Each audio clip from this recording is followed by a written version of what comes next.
3, 2, 1, gravando. E por que é tão difícil manter uma conversa hoje sem que ela se torne um Fla-Flu, ou um São Paulo e Corinthians, ou uma briga de time, né? Por que tá tão difícil você conversar com alguém e conseguir, vamos dizer assim, concordar em alguma coisa?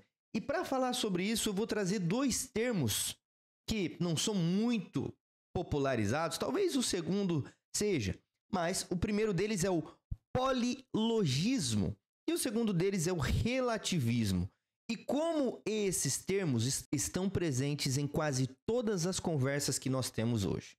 E eu percebi esse fenômeno assistindo esses debates que estão muito famosos hoje, principalmente aqui no YouTube, em todas as redes sociais, né? E tá muito comum aquele um ciclano versus 30 fulanos, né? Um tal coisa versus 30 outra coisa, né? Uma conservadora versus feminista. E esse tipo de debate é muito engraçado porque você já entende que são extremos, né, do espectro, principalmente político, né, ou de uma determinada linha de pensamento, e eu percebo que eles estão ali não para talvez resolver nenhum tipo de problema, somente para defender o seu posicionamento, o que eu não acho muito interessante. Pensando como sociedade, tá? Agora pensando como povo, pensando como estado, cidade, município, nós temos problemas hoje complexos para resolver. E se a solução desses problemas complexos forem abordadas com esse mesmo tom, com esse mesmo nível de paixão em defender um lado ou em manter todos os critérios para um determinado campo político, a gente não vai conseguir resolver esses problemas. Tá? Isso precisa ficar muito claro o tempo todo. Então, vamos entender um pouquinho o que é o polilogismo.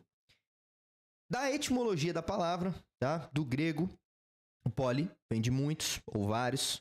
O logos vem do significado, discurso, a lógica. E o ismo, né, é um sufixo que ele traz ali, que aquilo está atrelado a um sistema, né, a um formador de doutrina. Então, quando a gente pensa em polilogismo, significa literalmente uma lógica múltipla, né, uma crença de lógicas diferentes, né? Mas a lógica, e aqui vamos pensar em lógica como 1 mais 1 igual a 2, tá? 2 mais 2 igual a 4, não é 5, e assim sucessivamente. Certas coisas, elas são lógicas. Logo, se ela é lógica, ela precisa ser igual, precisa significar a mesma coisa para mim e para você, independente do lado que nós defendemos.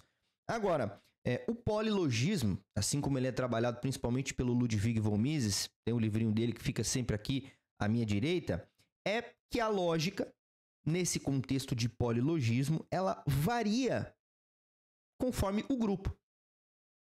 Está muito arraigado, por exemplo, em obras esquerdistas, onde você tem a lógica, né? Ou você tem a consciência de classe, como a gente ouve falar, né? Quase que algo que a gente adquiriu por osmose, né? Que a gente precisa pensar que uma determinada classe ela tem uma lógica por sei lá o quê, né? Porque é uma guerra entre oprimidos e opressores. Se você não pensar desse jeito, então você é opressor, você não é oprimido. E o legal é ser oprimido.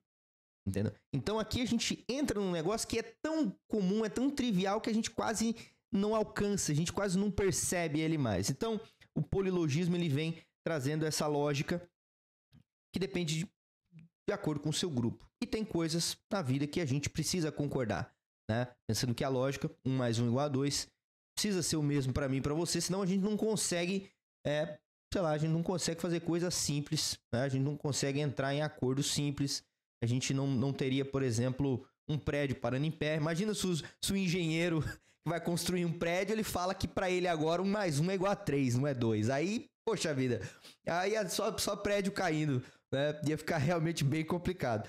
E o relativismo é, de fato, você moldar, né, o significado ou talvez a verdade ou o que está sendo debatido de acordo com o contexto, né? Você tenta buscar principalmente o benefício que você quer ter com aquele diálogo, e aí você vai ajustando, você vai relativizando o conceito. Aqui não precisa de etimologia, que é algo mais simples e mais fácil de entender. E para concluir, para esse vídeo não ficar muito longo, tá? Eu quero trazer uma frase do Mises, né?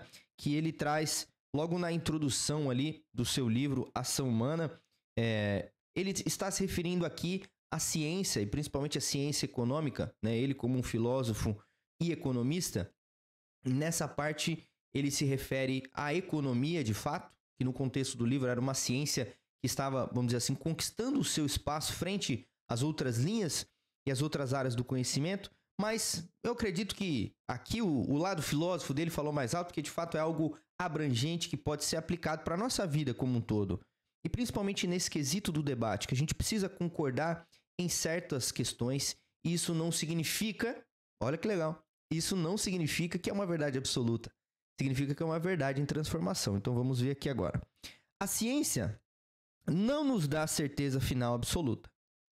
Apenas nos dá convicção dentro dos limites da nossa capacidade mental e do prevalecente estado do conhecimento científico. Um sistema científico não é senão um estágio na permanente busca do conhecimento. Aí aqui ele continua, mas pelo bem do nosso contexto aqui, eu vou apenas pular uma parte do parágrafo e vou ir para a conclusão do parágrafo. E aí ele traz: significa apenas que a economia é algo vivo. E aqui o lado filósofo fala mais alto que o lado economista, onde ele traz: e viver, né? Vou repetir para manter a linha, tá? Então, significa apenas que a economia é algo vivo. E viver implica tanto imperfeição como mudança.